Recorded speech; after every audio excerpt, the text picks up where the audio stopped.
All right, everybody, this is going to be the first lesson in us going through this adult all-in-one course piano book that you should have. If you don't have a copy of it, you can come find me.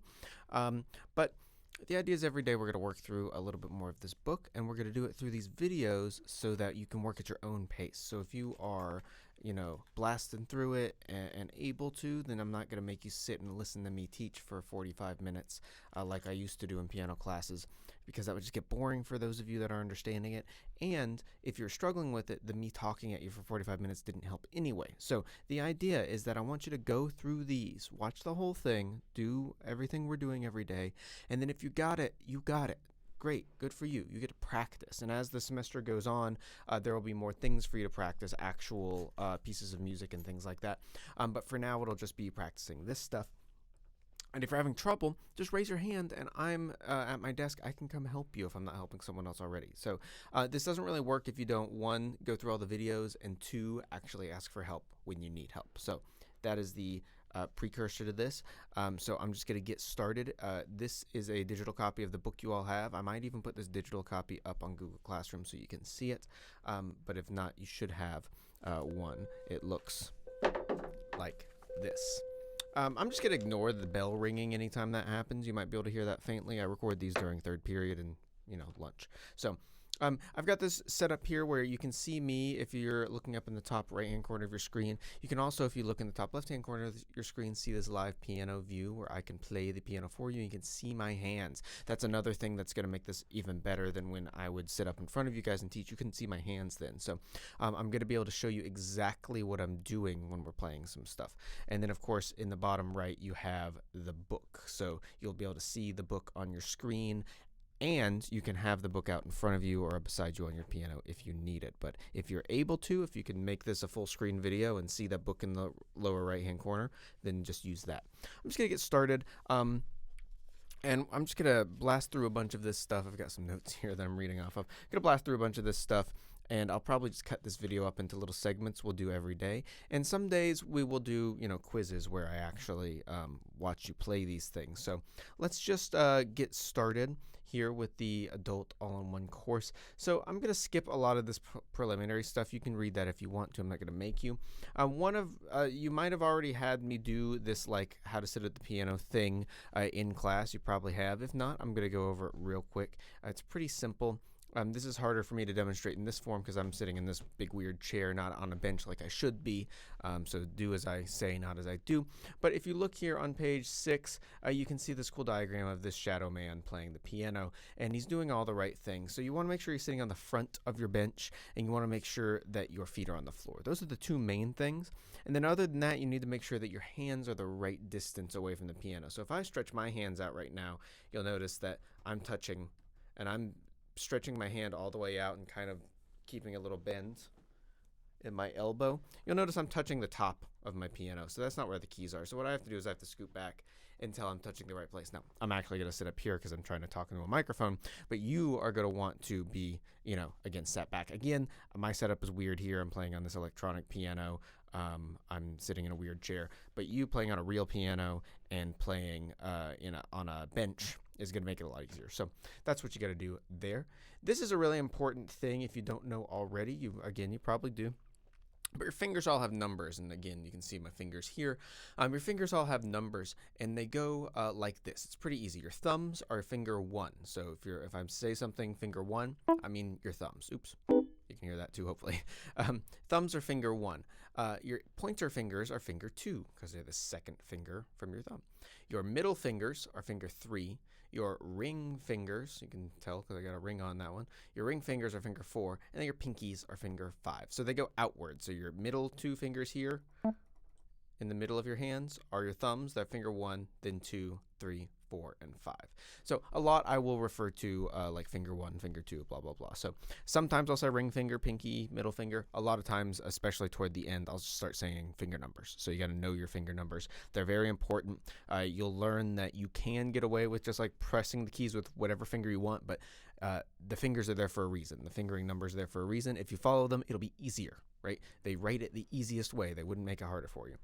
This is just explaining how a piano key works. I have a real piano right here behind me. It's in the studio room that I'm in right now. If you haven't seen it yet, let me know, and I can kind of take it apart and show you how it works. But your piano in front of you is an electronic piano, so every time you hit the key, it plays a sample. But do note that the harder you hit your key, the louder it'll play. So you can play louder.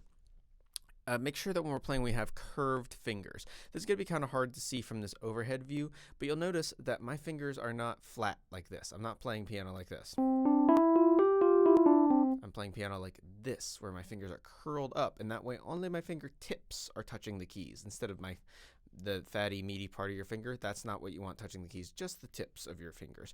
The only exception is you'll notice if you were to take your fingers and do like a cat claw like this, you'll notice your thumb, the side of it is facing down, not the point of it, because your thumb is this weird, thing coming off the side of your hand if you think about it. So on your thumb, you play all those keys with the side of your thumb right here. The left side of your right thumb, the right side of your left thumb.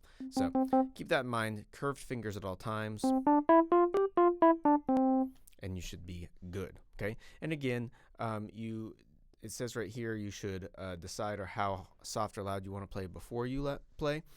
That's because the harder I hit the key, the louder it is. Softer it is. Quick note on my piano tone, by the way. It doesn't sound anything like a piano. That's because I set mine to be an electronic piano so that you can tell the difference between mine and yours if we're playing something at the same time. So yours will sound probably more like this, whereas I'm going to set mine up to sound more like this. Right, so you'll be able to tell the difference if I ever want you to play at the same time as me. We'll keep scrolling down. Okay, talking about the keyboard. If you haven't made it to this part in your musical journey, learning how the keyboard's laid out, that's one of the main things about this class. You'll notice on my piano, and it also here on the screen, that the piano's laid out in this pattern of 3 black keys, then 2 black keys, then 3 black keys, and 2 black keys, over and over and over again. Your piano probably has a single black key on the very left. That's a B flat. You don't need to worry about that one yet. But the rest of them, you need to just remember that the pattern goes 3, 2, 3, 2, or 2, 3, 2, 3. It doesn't matter, repeating back and forth, because that's how you actually figure out where the notes are. You'll notice how it's just a bunch of blank white and a bunch of blank black pieces of plastic. How do I know that this is a D? Well, I just have memorized that the key in between the 2 black keys is a D, and eventually you'll memorize that too. We're going to start with just one note today, maybe another note later this week, but you'll eventually know all the notes. So, and you really don't even have to worry about knowing the names of the black keys yet, just recognizing that there's a pattern. 2, then 3, then 2, then 3, all the way up and down the piano. Another important concept on this page, the lower sounds are on your left. So here's my left hand. I'm playing keys down here. You can hear them, they're really low. Here's my right hand. I'm playing keys up here. You'll notice they're really high. So the further right you go, the better. The farther left, or the higher, the farther left you go, the lower, right? Keep that in mind. And this is just taking you through a bunch of little warm-ups. We're not going to really do this. This is just trying to get you to understand 2 concepts. Again, 2 and 3 pattern of black keys, and then the higher and lower thing. Right for higher, left for lower. Page 9 is actually pretty handy because it tells you where all the names, it tells you what all the names of the white keys are. And this is how you memorize the names. These 7 pictures here is how you're going to memorize those 7 notes, because all you're doing is thinking about the white key in relation to the black keys. So it says the A, if you look at it, it's just starting with A because that's the first letter of the alphabet. There are 7 letters in the musical alphabet, A through G. When you get to G, just go back to A. The alphabet is A, B, C, D, E, F, G, A, B, C, D, E, F, G, over and over again. So it's starting with A. It's telling you to find an A by finding the pattern of 3 black keys, like this one. Again, see how these 3 black keys are together and there's no other black keys around? 3 black keys. And then you look for the note in between the last 2 of them. So you have 1, 2, 3. In between 2 and 3, that's an A. Right? That's how it's asking you to find an A.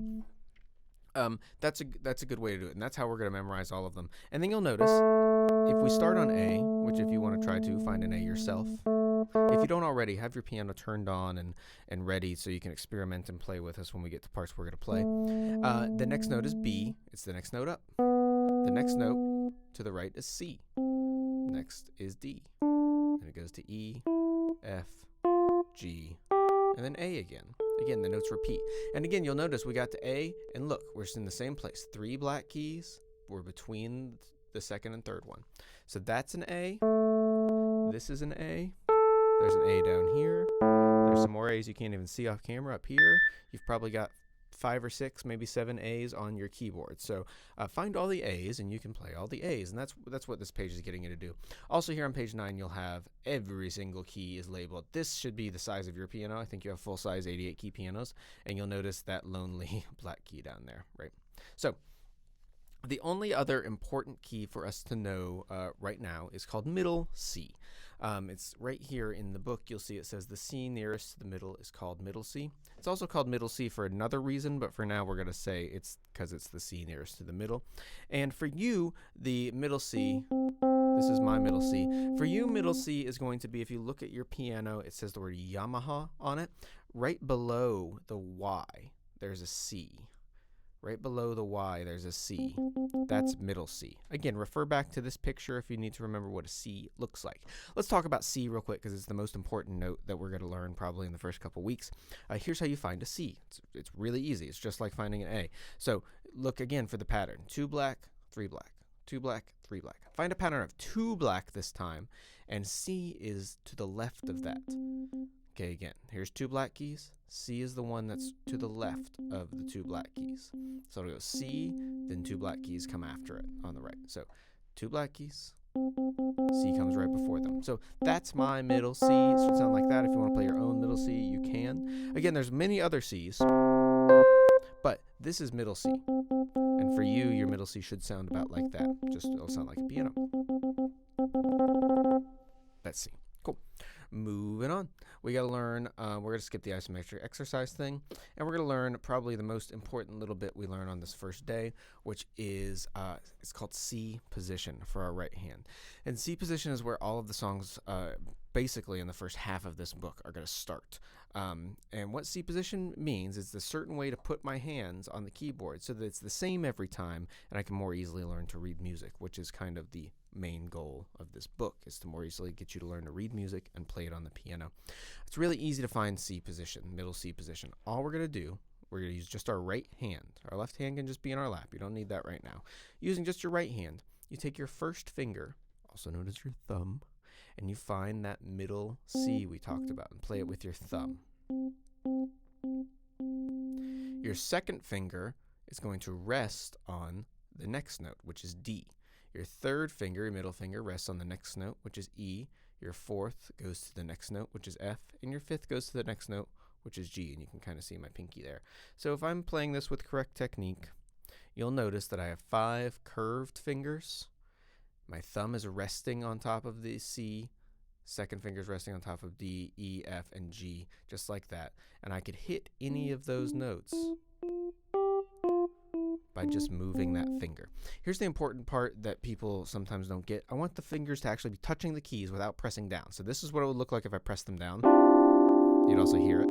But I want to just do that and then let up, but all my fingers are still touching. Okay?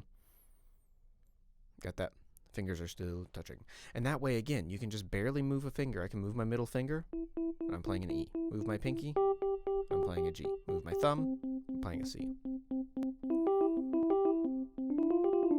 So kind of experiment with playing with the fingers independently. And one thing you're going to need to watch here in the first few weeks is that when you play a note, try not to lift all the other fingers up like that. A lot of people like to do that, especially if I ask you to play like those 5 notes. They'll go like this. Instead of what you should do, which is this.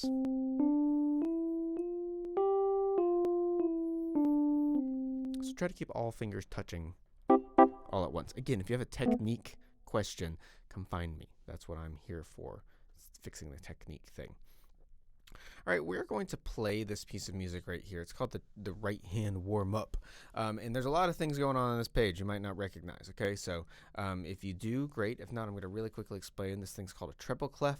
It is what's letting us know that we are playing in treble clef. In piano, the simple version of this is if you see treble clef, you're playing with your right hand. If you see the other clef called a bass clef, you play with your left hand. What's cool about this is it tells you where the notes are, and you might not know what any of this means yet, where those notes are. I don't even know if the book really went over it. Nope, not really, where the notes are on the staff, but we'll learn that eventually. It says the letter name of the note inside of it, though. C, D, E, F, G, C, D, E, F, G. It also is putting the finger numbers up on the top. So if you play them with the correct fingers, you use those numbers. It's really quite easy. So I'll just kind of explain how this one works, and then we'll play it together once. And I'm only ever going to play through things probably once, because if you want to play it again, just rewind the video and you can play it again. Sometimes we'll play it with or without like a drum beat, but for now, I'll just play through it once and then you can rewind if you need to see it again. So I'll put my fingers in right hand C position. Another good thing to do would be to maybe take your hand off of C position and then put it back up and see how quickly you can get it there, looking like this. Off, then back up. Ooh, I missed by one. Because every piece is going to start like this, so it's a good idea to be able to do it pretty quickly. So the first note right here is a C with finger 1. So because we're in C position, I know that all I have to do when I see that 1 is press down my thumb and I'm playing a C. That's the first note. The second note is a D with finger 2. The third note is an E with finger 3. Fourth is an F with finger 4. And fifth is a G with finger 5. So the first 5 notes are just playing those notes in a row. 1, 2, 3, 4, 5, or C, D, E, F, G. Then, in that same line, you do it again. You go back down to C and play it again. C, D, E, F, G. So the whole exercise together sounds like this.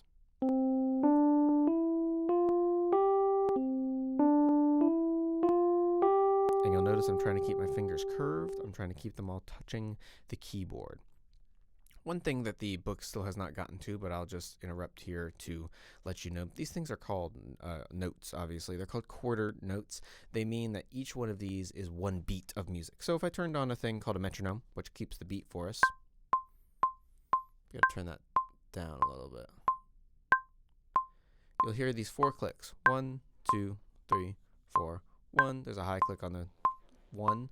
1, 2, 3, 4, 1, 2. Those are the clicks, and so since these are quarter notes, every click is going to get a note. It would be like this.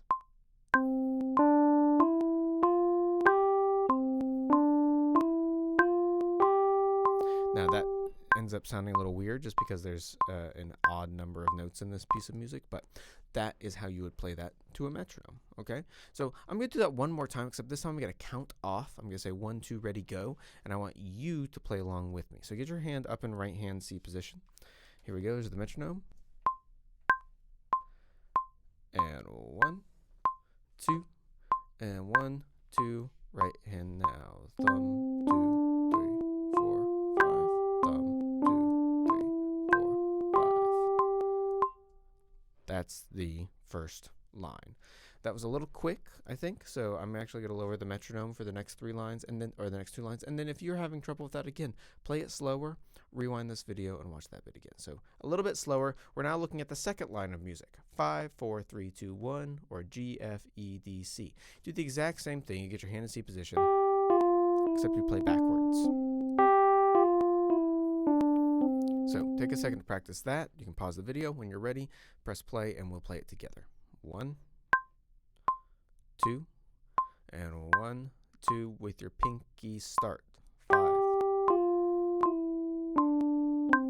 4, 3, 2, 1. Yeah. The last line here is a little combination of the patterns. You play C, D, E, F, G, and then you play G, F, E, D, C. One quick note. You'll notice that I've got this weird camera set up where I can look at the camera and talk to you like this, but I'm usually looking over here. It's because that's where the music is for me. You always, when you're playing piano, want to be looking at the music. You'll notice that I'm hardly ever looking down here where my hands are. So if you ever see me doing this, I'm cheating. But I'm not going to be, because I don't need to look at my hands, because I know, once I know my thumb is there under the C, I know that those are the 5 notes. I don't have to look. I just know my pinky's on a G. I know my middle finger's on an E. That obviously gets more complicated as we go, but for now, look at the music as it's going along rather than your hands. That'll save you a lot of time in the future. Let's play this last line. It goes like this. 1, 2, on your thumb, 2, start. Here we go.